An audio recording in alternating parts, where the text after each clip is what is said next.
First of all, I have to say, unlike my colleagues here, I went to school in England. And I did my PhD in sociology.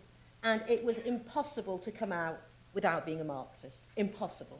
Right? You would have to have not read anything that was on the syllabus not to be a Marxist. So this was a completely different thing.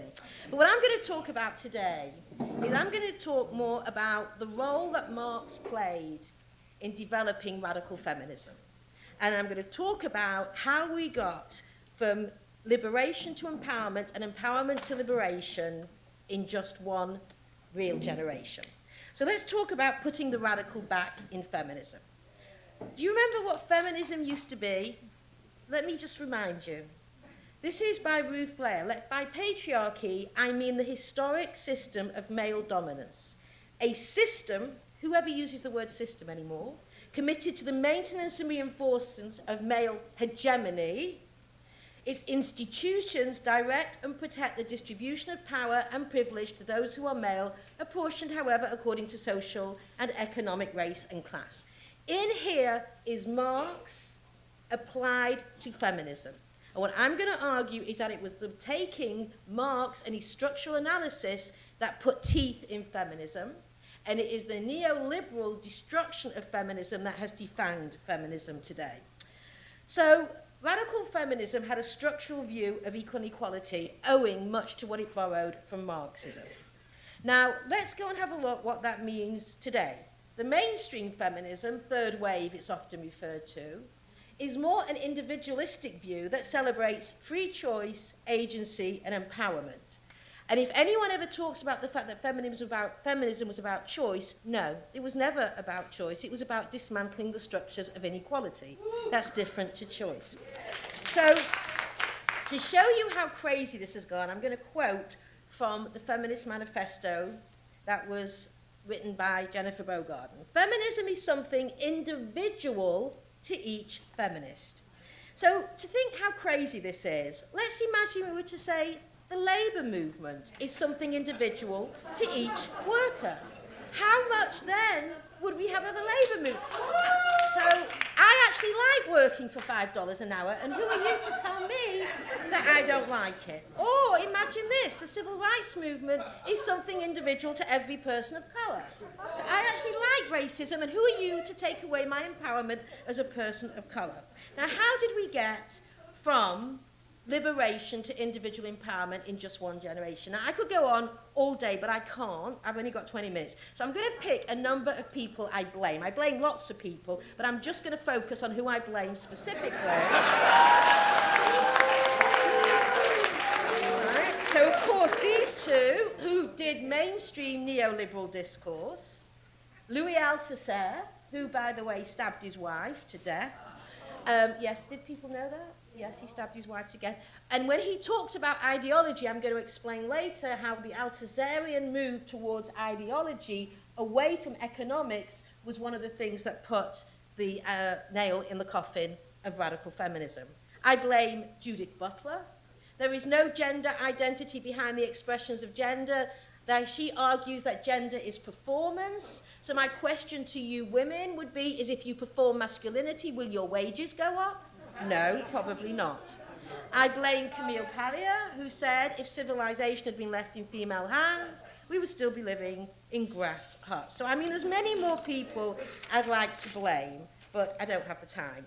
So let's add together mainstream neoliberal discourse, postmodernism, post-structuralism, and the move from women's studies to gender studies, where you eradicate women. And what you have is basically the destruction of Marxist insights, which has then destroyed, I would argue, feminism. So let's get to some of the core things that Marx said that were then taken into radical feminism. So Marx wrote, in the social production of their lives, men, and we're hoping he meant women here as well, enter relations that are specifically necessary and independent of the will. The totality of these relations of production form the economic structure of society, the real basis from which rises a legal and political superstructure. The mode of production of material life, this is the economic structure we live in, conditions the social, political, and intellectual life process generally. Key, the base superstructure argument. Ideology is not free-floating. Identity is not free-floating. It is anchored in an economic system that at its core, as we've just heard, is corrupt, unequal, and about the enslavement of people who are not part of the elite system. Now, Marx also went on to say men, and again, I hope he meant women here, make their own history. But they do not make it just as they please. They do not make it under circumstances chosen by themselves, but under circumstances directly encountered, given, and transmitted from the past. This, and I hate to use this academic term, but this problematizes the concept of consent. You can't use the word consent without understanding the role that ideology plays. And God help anyone at a women's studies conference who mentions false class consciousness or false gender consciousness, as if it doesn't exist. It's ludicrous.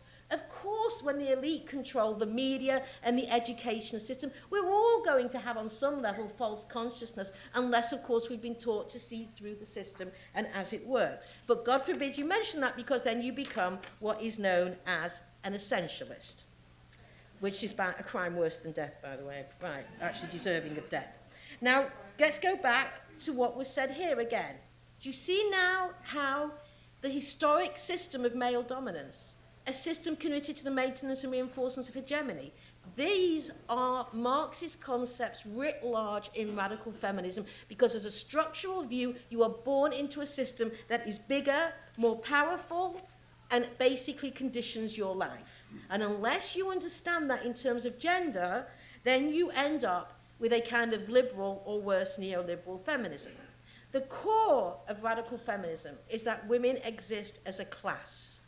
And as Andrea Dworkin said, the fate of every individual woman, no matter what her politics, character, values, quality, is tied to the fate of all women, whether she likes it or not. So let's think about empowerment versus liberation. When I joined the feminist movement, we never heard of the word empowerment. Why? Because that's an individual concept. I'm doing very nicely, thank you very much, with my white skin and nice education and my nice job.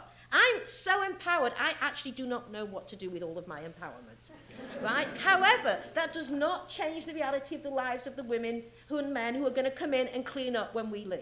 My empowerment does not change the conditions of their existence. That's what radical feminism said, which is why you have to tie yourself and measure the success of feminism to the least elite, not the most. And now we have a type of feminism that basically measures how well we're doing by looking at the elite women. Now, today's battleground is between radical feminism versus liberal feminism and neoliberal feminism. So to give you a quick example, let's take the pie, right? This beautiful looking, I think it's strawberry rhubarb pie. So, what do the liberal feminists want? They want half the pie. Notice, by the way, how unappetizing it looks when you cut it in half, right? Now, I don't want to trash liberal feminism completely, because my life and many of our lives are much better because of it. It's just the lives of working class women and women of colour are not that much better from it. But I am here because of liberal feminism, there's no question. So the argument is, this is what liberal feminists want. They say, you know what, men have had all the pie, it's about time we got half the pie. The neoliberal feminists are happy with the crumbs. Right? This is what they want. The crumbs, and they are on their knees thanking the patriarchy for the crumbs. Now, what do radical feminists want? Right? The pie is so poisoned at its core that none of us want to eat from it. Right? Get rid of the lot. I don't want 50% of capitalism, patriarchy, globalization, all of that. Get rid of it and start again. That was the key insight of that.